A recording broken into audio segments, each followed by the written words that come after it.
Baik, lanjutan wa an Abi Hurairah anna Rasulullah sallallahu alaihi wasallam qala salasatun haqqun 'alallahi awruhum.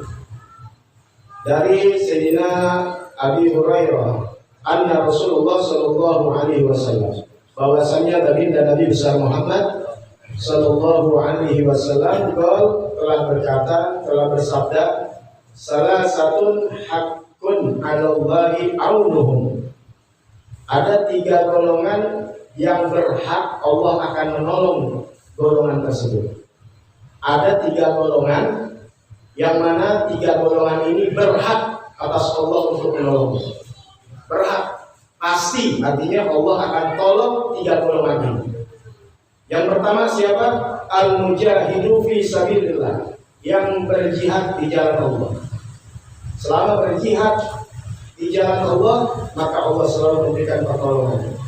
Sebagaimana yang sudah mulai dari perang Badar dan sebagainya. Di zaman sekarang bukan dengan peperangan aja, tapi di negara-negara seperti yang damai ini, kita yang sedang berjuang di jalan Allah dengan duduk mengaji, menuntut ilmu. Ya pasti Allah tolong selalu keadaan kita.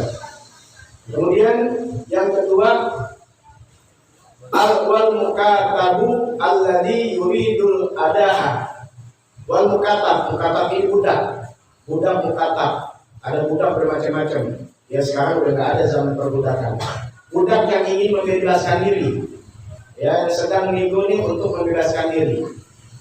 Budak yang membebaskan diri ini, yang ingin membebaskan diri, alladhi yuridul adaha, yang dia ingin menunaikan haknya dia, lunasi, ya untuk bisa menebus dirinya. Selama ada keinginan itu budak, maka Allah tolong budak tersebut.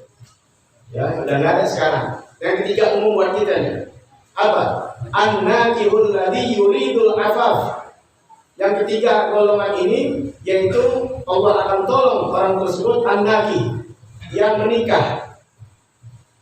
Alladzi yuridul afaf, yang dia tujuannya untuk ingin melindungi dirinya dari sifat-sifat yang tidak baik. Al-afaf itu yang bisa menjaga kehormatan diri. Dengan sebab kita nikah untuk bisa jadi nggak zina, nggak berbuat yang dimurkai oleh Allah. Selama kita nikah tujuannya itu menjaga diri, kehormatan diri kita, selagi itu Allah tolong kita. Kalau di luar itu kita nikah, di luar dari niat-niat yang mulia ini, maka nggak ada pertolongan Allah. Makanya jangan takut anak-anak muda untuk nikah. Pasti Allah tolong selagi nikahnya tujuannya untuk bisa menjaga kehormatan diri, ya.